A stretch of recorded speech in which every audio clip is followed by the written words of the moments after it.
Buenos días. Hombre, es Felipe Ruiz Barbosa. Soy el interno del Hospital de Clínica Bíblica en el bloque de pediatría por parte de la Universidad Autónoma de Centroamérica y hoy me corresponde pues hablarles de las quemaduras con respecto a lo que es el tema, digamos, pediátrico.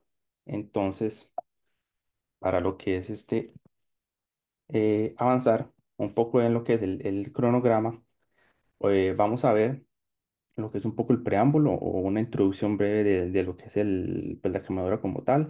Vamos a hablar un poco de la epidemiología o las generalidades estadísticas. Vamos a hablar también un poco de la etiología, la fisiopatología, los mecanismos por los cuales se da una quemadura, el abordaje y también lo que es el manejo inicial, tanto extrahospitalario de primera instancia como el intrahospitalario.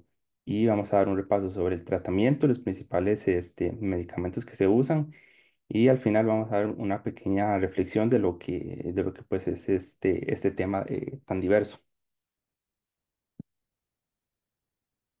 Bien, ahora, como ya sabemos y tenemos que definir, pues todo el mundo conoce la quemadura, pero a nivel ya, digamos, puramente hablando, la quemadura, como dice ahí, es una lesión tisular, o sea, de la piel del tejido. Puede ser parcial o total. Más adelante vamos a ver cómo de las células, principalmente de la piel, pero pueden ser involucrados también la fascia, el músculo, el hueso, e inclusive lo que es el tejido celular subcutáneo.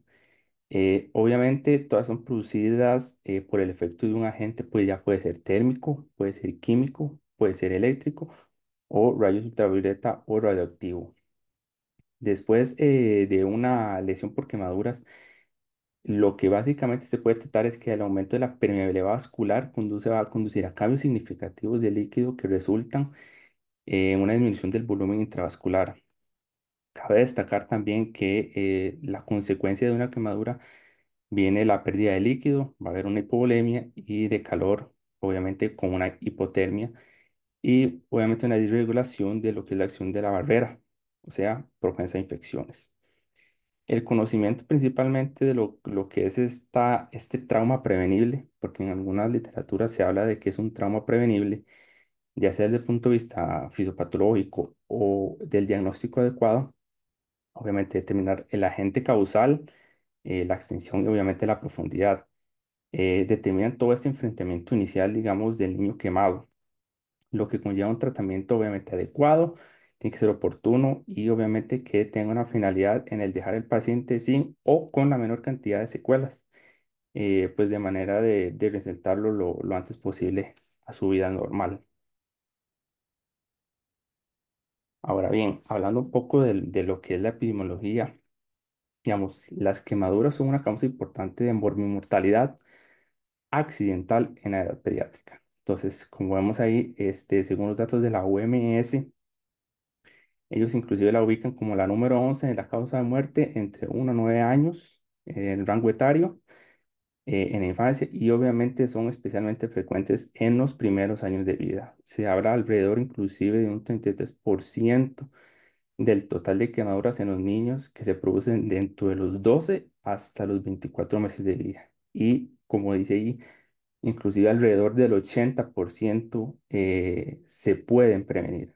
¿Por qué? Porque obviamente, como dije anteriormente, esto es un trauma prevenible que los niños pues no lo desean. Entonces, obviamente, vamos a tener dentro de estas generalidades que va a haber un común denominador y es que va a haber la causa casi que principal, se puede decir el 90%, como dice, por agentes térmicos.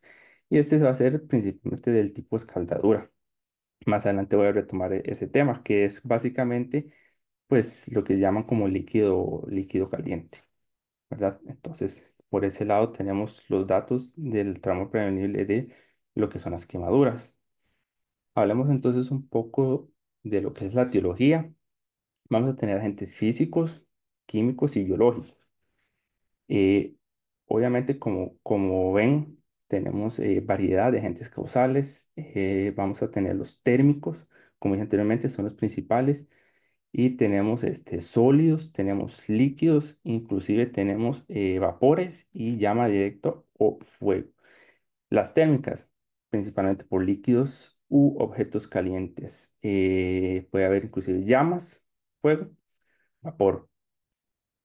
Es importante aquí que los rayos ultravioleta, como por ejemplo lo que es el sol, ¿verdad? La exposición solar a altas, digamos, a altas alto tiempo, digamos, tiempo prolongado, puede causar una quemadura principalmente superficial, como más adelante lo voy a retomar en ese tema, pero es una importante causa. También puede ser un agente físico eléctrico, digamos, una corriente de alto voltaje o inclusive de bajo voltaje también puede ser.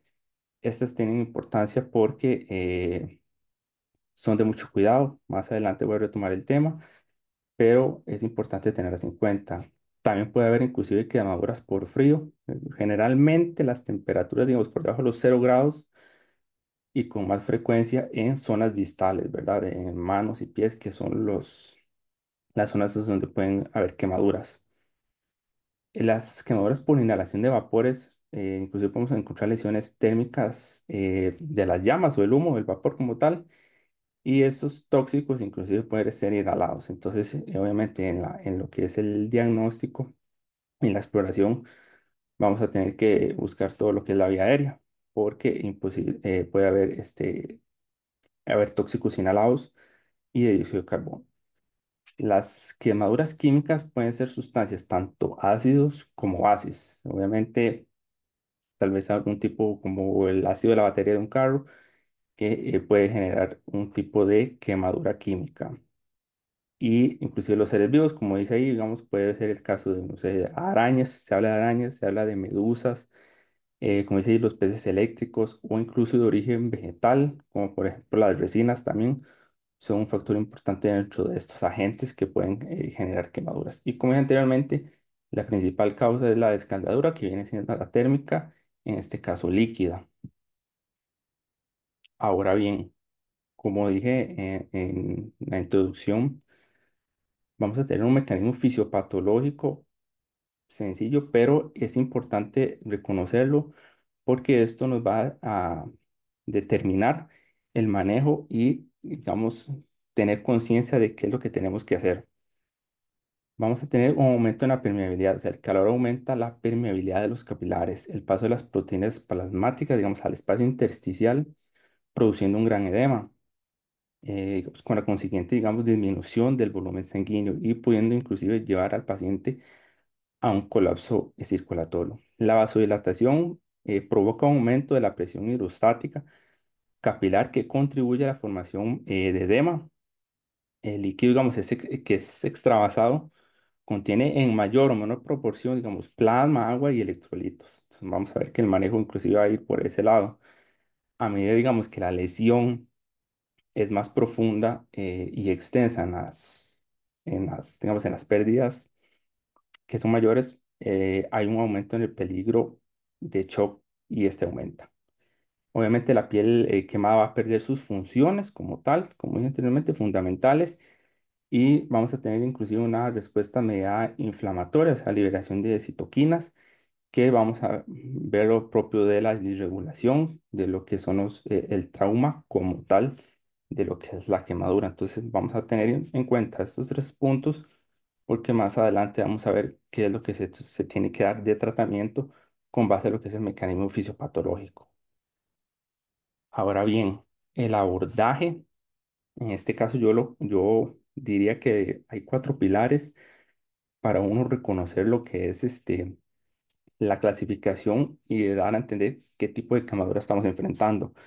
Podemos hablar de la profundidad, de la extensión, de la localización y de la gravedad. Entonces es importante tener esos 4 aspectos porque ahí es donde vamos a abordar en primera instancia el tipo de quemadura que es. Ahora bien, dentro del tema de profundidad, este básicamente es la clasificación tradicional que muchos hemos ya escuchado, en donde hablamos de quemaduras de primero, segundo y tercer grado.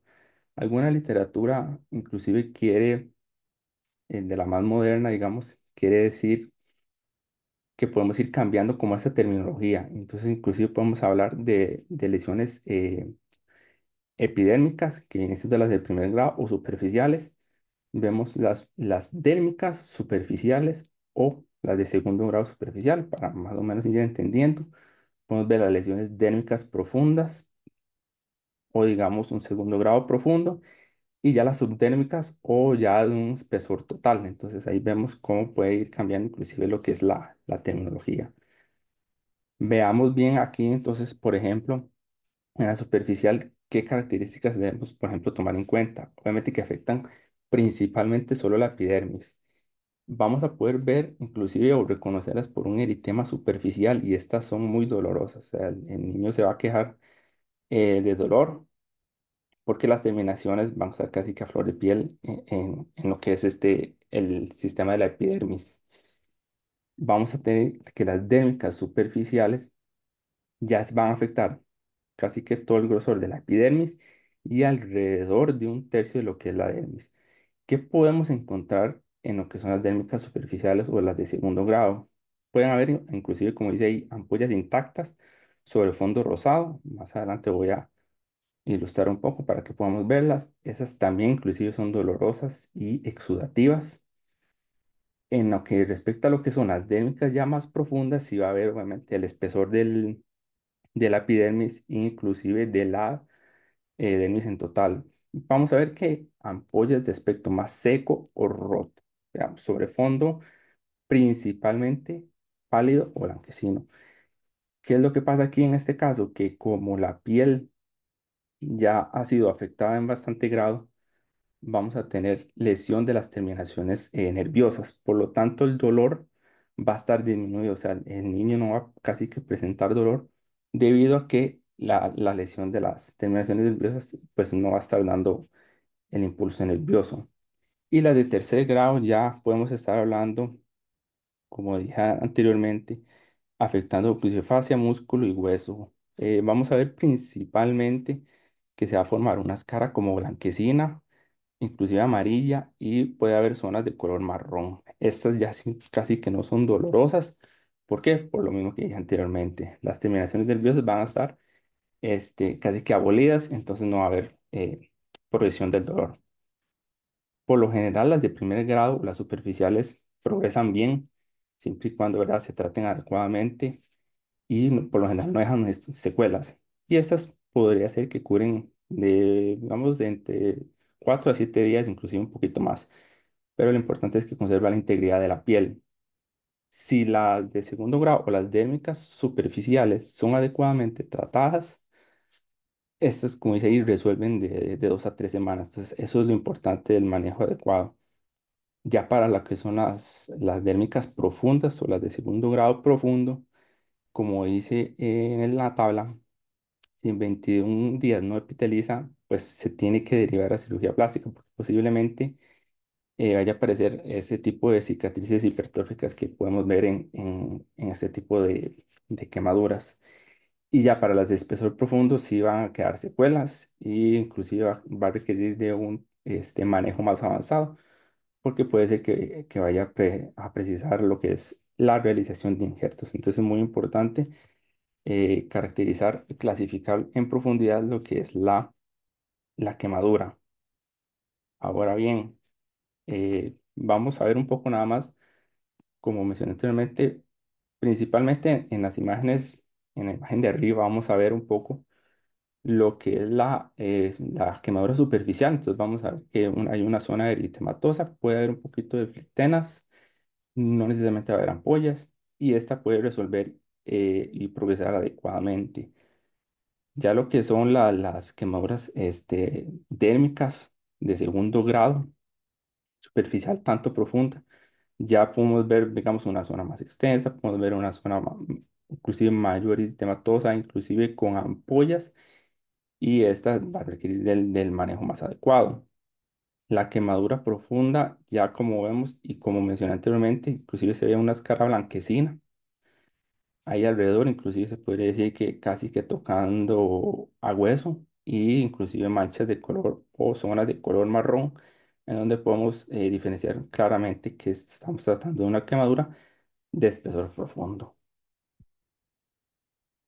Ahora bien, eh, para clasificar la extensión, pues tenemos varios métodos, uno más fidedigno que otros, pero digamos que se puede decir que todos se utilizan. En primera instancia tenemos la regla de la palma de la mano. Digamos, esta regla es especialmente útil, digamos, si la superficie total afectada es menor del 10%, o bien si es superior al 85%, se habla en la literatura. Probablemente porque en estos casos, digamos, se pueda calcular más fácilmente la superficie sana. Y como vemos ahí, no es solo la parte de la palma como tal, sino lo que va desde la muñeca hasta la punta de los ortejos. Entonces es todo eso y con base a eso, pues se puede determinar rápidamente, se podría decir, lo que es la superficie de la quemadura, pero eh, tiene sus ventajas. Es útil, digamos, en quemaduras principalmente lo que son como parcheadas o irregulares, pero es menos exacta, eso sí, y muy poco útil, digamos, en lo que son ya superficies extensas. Entonces, hay que tener mucho cuidado, digamos, con lo que es esta regla para aplicarla. Tenemos también la regla de los 9 o de Wallace. Básicamente lo que se habla es que las zonas se pueden dividir en múltiplos de 9, dependiendo de la edad también. No es precisamente la más exacta en niños, como podemos ver en la imagen, varía un poco, entonces no necesariamente es fidedigna a los múltiplos de 9, pero es utilizada. ¿Cuál es la ventaja de esta? Bueno, pues se puede utilizar para calcular grandes superficies cuando se requiere una evaluación rápida inicial, ¿verdad? Pero obviamente va a depender de la superficie corporal. Entonces, digamos, una zona más pequeña, pues no podríamos calcularla con especificidad. Entonces, vamos a tener que recurrir a la tabla de Lund-Browder. Esta tabla de Lund-Browder es más específica, es más fidedigna, es más compleja, eso sí, pero digamos, como vemos ahí, eh, describe las proporciones de lo que son las partes del cuerpo del niño. Entonces, básicamente lo divide en grupos etarios. Entonces, ahí lo que vamos a poder ver es que inclusive toma en cuenta la cabeza, el cuello, el tronco, inclusive toma en cuenta, esta es una modificada, hay una más extensa inclusive, en donde puede ver la parte tanto posterior o anterior, como puede decir, del antebrazo, de la mano, de la pierna, del pie, e inclusive toma en cuenta la nalga y los genitales, y eso lo sumamos dependiendo del rango etario, ¿verdad? Ese es el método más recomendado actualmente para calcular el área de superficie corporal quemada, digamos, en niños. Sí, como dije anteriormente, es exacta y es bastante útil en quemaduras extensas, ¿verdad? ¿Cuál podría ser el inconveniente de esta tabla? Bueno, pues que conlleva más trabajo, o sea, hay que estar evaluando ya con más determinación para saber y calcular exactamente la superficie corporal, pero esta nos va a ayudar bastante para lo que es el tratamiento. Entonces es muy importante tenerla en cuenta porque nos va a ayudar bastante. Ahora bien, necesitamos también saber la localización. Hay zonas en las que se podría decir que conllevan o corren, digamos, en más peligro la vida del niño. Estas zonas principalmente son la cara, el cuello, las manos, los pechos, las glándulas mamarias, como dice ahí, los genitales o la zona perineal, los pies y las zonas flexoras o de las articulaciones, ¿verdad? Entonces, vamos a tener eh, que estas conllevan mayor gravedad y riesgo. Eh, Se puede decir que hay factores agravantes, ¿verdad? Que los vamos a ver más adelante, pero es importante tenerlas en cuenta porque nos va a indicar que inclusive tenga que tener un tratamiento, digamos, más especializado en una unidad de quemados para poder llevarla, ¿verdad? Ahora bien, vamos también a hablar de la gravedad. Básicamente lo que es la Asociación Americana de Quemaduras nos dice que hay quemaduras menores, moderadas y mayores. Principalmente, digamos, ya recabando los temas anteriores, tanto de la profundidad, del tamaño y la localización, podemos ir determinando si es una quemadura menor, es una quemadura moderada o es una quemadura mayor. Esto, pues básicamente nos sirve de una manera sistemática para poder avanzar en el tratamiento y ver qué medidas optar, como dije anteriormente. Inclusive puede haber ahí, como ven, hay que tener la perspicacia de ver si hay una quemadura por llamas que se ha producido, digamos, en espacios cerrados, porque puede haber inhalación de humo. Puede inclusive haber exposición a monóxido de carbono, digamos, o a cianuro, y principalmente combustibles de carburos o materiales sintéticos, ¿verdad? Como poliuretano y todo esto, que es importante tenerlo en cuenta. Importante tener si el producto de la quemadura también tuvo un trauma, digamos, de una caída o inclusive en una explosión, sospechar de otras lesiones, como dice ahí. Las quemaduras eléctricas son de importante cuidado e inclusive se categorizan como dentro de la parte de las más graves. ¿Por qué? Porque pueden asociar arritmias cardíacas, pueden asociar fracturas y síndromes compartimentales, ¿verdad? O inclusive se habla de la rhabdomiolisis que puede generar esto. Y obviamente las quemaduras químicas, porque digamos, estas requieren más de irrigación copiosa y presentan mayor profundidad, ¿verdad? Entonces, ahora bien, ya sabiendo todos estos cuatro puntos, nosotros debemos saber o interpretar qué es lo que va a seguir a continuación. Y en este caso, vamos a hablar de lo que es el manejo inicial. El manejo inicial viene desde la primera instancia donde uno se encuentra a la persona en el lugar del acto. Entonces, obviamente, la atención inicial a una quemadura debe iniciarse en el lugar del accidente, como dije anteriormente, aparte de las medidas, digamos, de evaluación y estabilización inicial que se comentarán, digamos, en el siguiente apartado. Pero básicamente se debe tener en cuenta, ¿verdad? Como dije, el lugar. ¿Por qué? Porque si es una lesión térmica, ocupamos enfriar inmediatamente la quemadura para sobre todo limitar el área de lesión y mejorar la cicatrización de la herida. Inclusive los expertos recomiendan, digamos, que el área quemada se enfríe con agua por alrededor de unos 10 minutos, inclusive hasta 15 o 20, hablan otra literatura, ¿verdad? Y después, inmediatamente después de la lesión, o sea, y la temperatura del agua, por ejemplo, no puede ser inferior a 8 grados y no debe aplicarse hielo, es muy importante, porque eso también quema. Entonces, hielo no. Obviamente se debe evitar la hipotermia, no se debe utilizar apósitos húmedos porque eso va a promover la disipación de calor y es es lo que no queremos. Obviamente hay que retirar la ropa quemada, a menos ser que esté muy adherida y obviamente todo lo que son joyas y demás. Es importante tampoco no aplicar ningún tipo de sustancia, ni pasta dental, ni café, ni algún tipo de otro que se les ocurra, porque puede empeorar la situación y la cicatrización que puede llevar consigo. Las lesiones químicas, es importante retirar la ropa y la indicación puede ser eliminar sustancia, digamos, con bastante agua para que ese líquido, digamos, se vaya desplazando por el rastre. En las lesiones eléctricas, bueno, pues evidentemente hay que separar inmediatamente el contacto eléctrico o suspender el fluido de corriente en dado caso de que tenga que ser así. Es importante obviamente recoger en el lugar del accidente, ¿verdad? La hora del mismo, cómo fue que se produjo, si hubo traumas, si hubo explosiones, como dije, si hubo tóxicos porque por la posibilidad de la intoxicación, si hay antecedentes patológicos del niño, si tiene alergias, es muy importante, y el estado vacunal es muy importante para lo que es el niño dentro de la primera evaluación y estabilización del margen inicial, cuando lo encontramos en primera instancia. Son como los pasos generales que uno debe seguir. Ahora bien, hay un manejo ya hospitalario, es principalmente, digamos, la evaluación.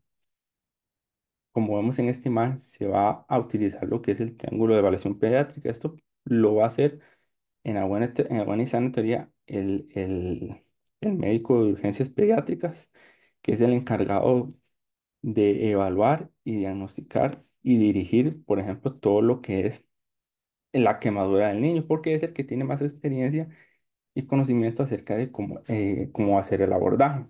Entonces vemos que Para ellos principalmente está el triángulo de evaluación pediátrica, en donde vamos a ver cosas como aspecto, respiración y circulación.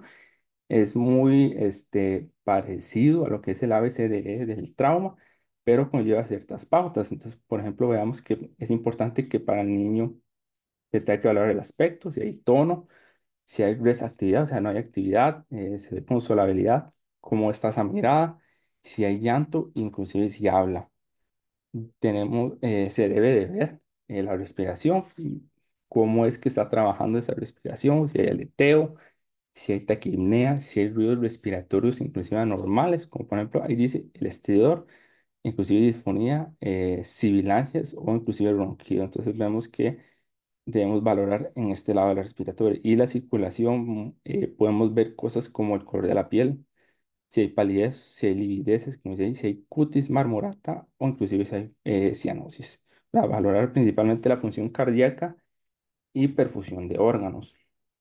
Ahora bien, para nosotros, digamos, es importante saber el ABCD porque debemos de valorar, pues, en este caso, si la vía aérea, por ejemplo, en la A, la obstrucción, digamos, de la vía aérea es una de las principales causas en la primera hora, entonces el manejo debe ser prioritario y máximo. Si existe, digamos, evidencia de compromiso respiratorio, o sea, si por ejemplo fue una quemadura facial o que haya presencia de hollín de boca, nariz, alguna inspiración o que haya una taquipnea, ¿verdad? O todos los síntomas que dije anteriormente, o inclusive esputo.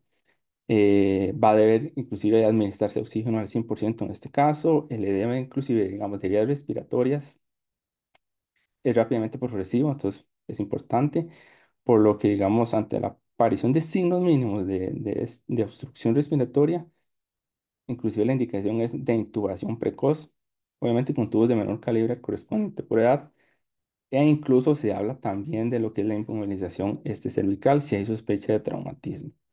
Pasamos al punto B, el respiratorio, la disminución, digamos, del nivel de conciencia, el humo inhalado, las toxinas, como por ejemplo el monóxido de carbono, o inclusive las lesiones asociadas pueden interferir con la ventilación o la oxigenación. Digamos, estos pacientes con quemaduras circunferenciales en el tórax, va a haber un compromiso, digamos, de la expansión torácica. Entonces, la limitación de la respiración va a estar bastante disminuida. Entonces, no va a haber un buen trabajo respiratorio y esto nos va a conllevar a que haga un patrón ventilatorio inadecuado. En el abdomen, inclusive, pueden desarrollar compromiso respiratorio por esa misma distensibilidad. ¿Qué debemos hacer aquí? Monitorizar la pulsioximetría e inclusive la capnometría. En la parte de la el circulatorio se precisa, digamos, la colocación en primera instancia de dos vías periféricas venosas. No hay que, por ejemplo, demorar, digamos, esta situación. Inclusive se puede valorar la colocación de una vía intraósea, habla la literatura, en dado caso de que sea necesario. Los pacientes, digamos, con signos de circulación comprometida en la presentación inicial, ya que tengan taquicardia, mala perfusión o hipotensión, deben evaluarse cuidadosamente para tales lesiones asociadas, ¿verdad? Usualmente ya está en esta fase, inclusive se habla de que puede haber una expansión con suero salino, suero fisiológico o lactato de Ringer, ¿verdad? Para lo que es la parte de la D o el déficit neurológico, una disminución del nivel de conciencia puede resultar de hipoxia, entonces puede haber inclusive hipotensión o hipoglucemia, puede haber mecanismo de traumatismo craneal concomitante o la intoxicación que vimos anteriormente. Vamos importante valorar una glucemia capilar y se van a aplicar las medidas para tratar estas posibles causas y ver si mejora lo que es el nivel de conciencia. Para lo que es la parte de la exposición, digamos, el control del ambiente, si las quemaduras aún no han sido lavadas, se debe ya realizar a este paso. Entonces, digamos, toda la retirada de ropa y joyas, si antes no se había hecho, se debe hacer con inmediatez. Determinar obviamente la profundidad de las lesiones y la extensión de las mismas, ¿verdad? Esto porque nos va a dar, como dije ya, como ya he comentado anteriormente, una guía terapéutica para lo que precisa el paciente. Entonces, muy importante estos dos pasos, tanto para la persona encargada, especialista, como por ejemplo un médico que puede, que tal vez no sea del área de expertise, pero que pueda tener manejo inicial, un abordaje de lo que tiene que hacer. Es muy importante. Bien, ahora entonces hablemos un poco de lo que es el tratamiento. Principalmente eso se debe dar en las primeras 24 horas. ¿En qué pilares se basa el tratamiento? En la reanimación hídrica, en analgesia, debe haber nutrición y cobertura local de quemaduras, como voy a desarrollar más posteriormente. ¿Qué se debe hacer en una reposición hidroelectrolítica? Las guías dicen que todo paciente con lesión mayor al 10% de superficie corporal total quemada tienen indicación de hidratación intravenosa, ¿verdad? Por vías periféricas. Si la lesión es mayor al 20%, inclusive se va a realizar por una vía central. ¿Cuál es la recomendación, digamos, universal? Utilizar el lactato de Ringer porque es una solución que nos va a ayudar bastante, sobre todo en la edad pediátrica.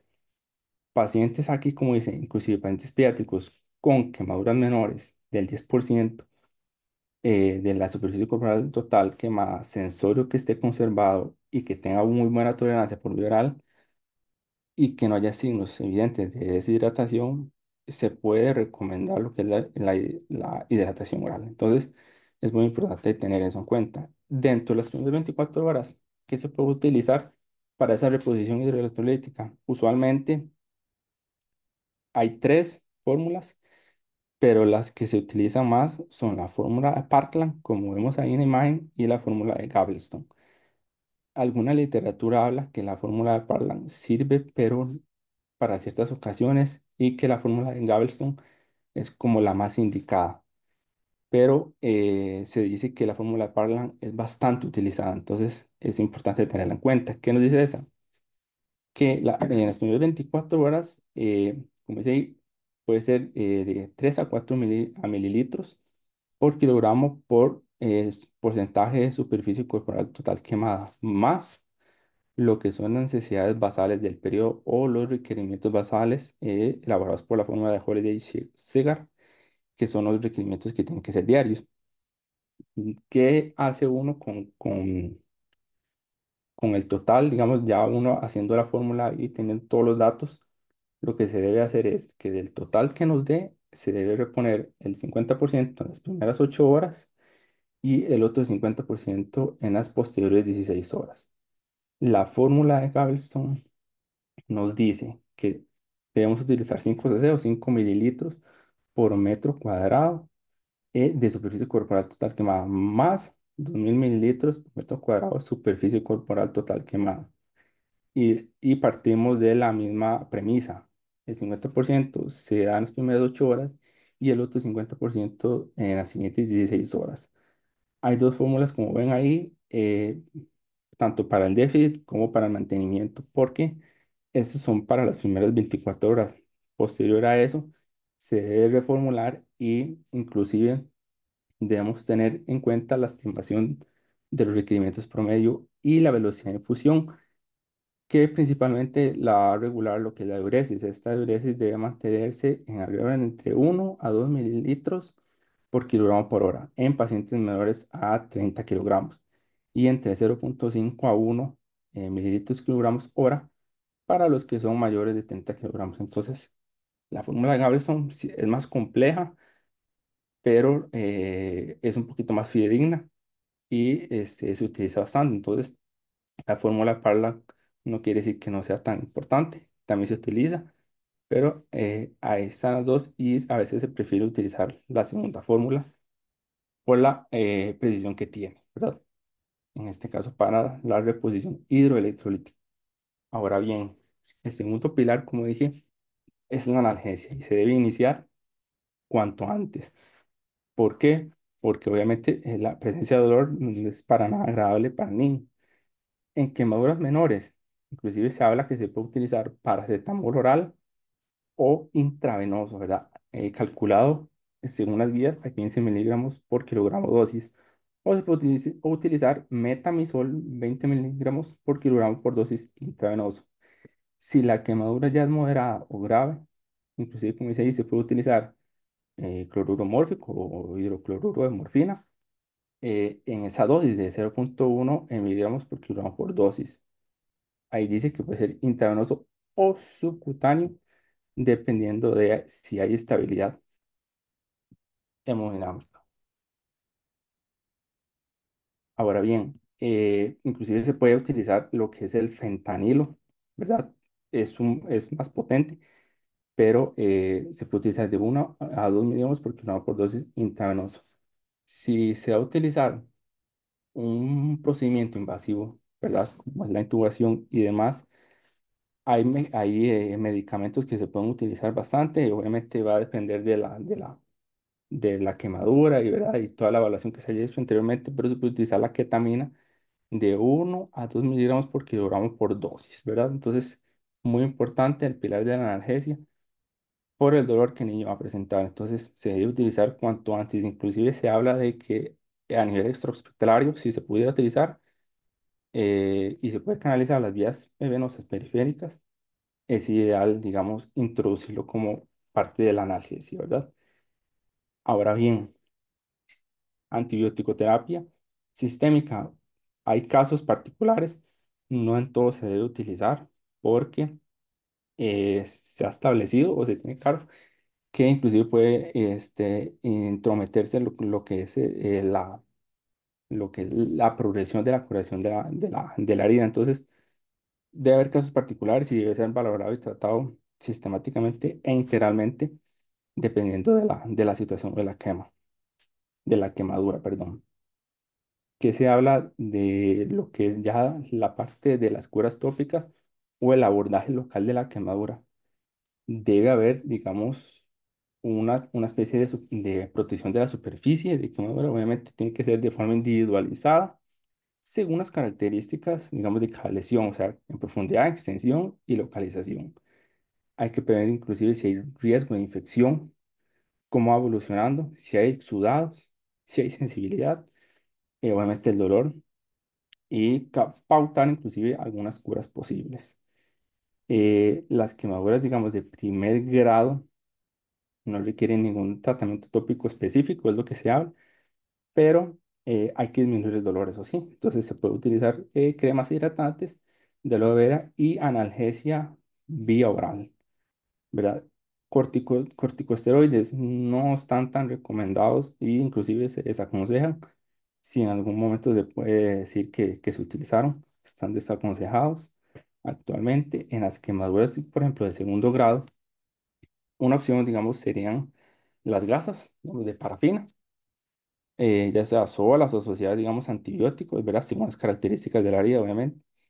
Y si son extensas, digamos, valorar ya apósitos, la literatura dice, de hidrocoloides con sulfacina de plata o inclusive biosintéticos, ¿verdad? Ya las más profundas del tercer grado, sí se habla de aplicar antibiótico tópico y una asociación de los apósitos. Para otros tipos de quemaduras, es muy importante que se va a utilizar la pauta del desbridamiento y la protección. También se debe asegurar, como dice ahí, la correcta vacuna antitetánica. Importante no hacer ayunos prolongados, o sea, que las 4 a las 6 horas ya sea vía parenteral. Es importante no ayunar al niño porque nos puede traer problemas consigo.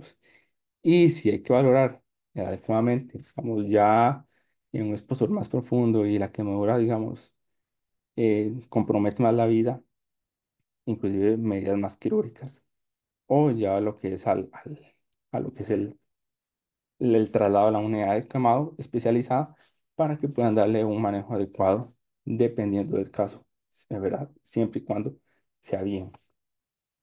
Ahora bien, dentro de la reflexión, vamos a ver el paciente, digamos, quemado para, por ejemplo, un médico general constituye, digamos, uno de los problemas más difíciles para manejar, digamos, sobre todo para uno que no es especialista, porque en el área, digamos, de trauma pediátrico, el hecho de asumir, digamos, el enfrentamiento inicial digamos, para el que muchas veces no estamos preparados, conlleva una gran responsabilidad, como vi anteriormente. O sea, hay que evaluar y dirigir ciertas pautas que son importantes para la buena progresión de este trauma prevenible, como dije al puro principio. Entonces, solo un conocimiento básico de la fisiopatología del problema e inclusive la clínica que se podrá entender, los fenómenos, nos permite entender esos fenómenos y esa evolución y nos va a dar una pauta o una dirección hacia cómo podemos progresar. Entonces, el mejor tratamiento de las quemaduras principalmente es evitarlas y es el médico encargado que debe informarle a los padres, ¿verdad? O sea, como dije anteriormente, son en 80, inclusive hasta el 90% prevenibles por un descuido, un segundo de descuido y el niño puede quemarse, como vemos en la imagen, en la cocina sin que nadie lo haya visto y producir una quemadura que no queríamos. Entonces, es muy importante establecer esas pautas a los padres, porque si pasó, para que no vuelva a pasar, ¿verdad? Ocupamos una valoración inmediata y eficaz, porque nos va a permitir esa clasificación precisa y el uso de medicamentos adecuados, como dije anteriormente.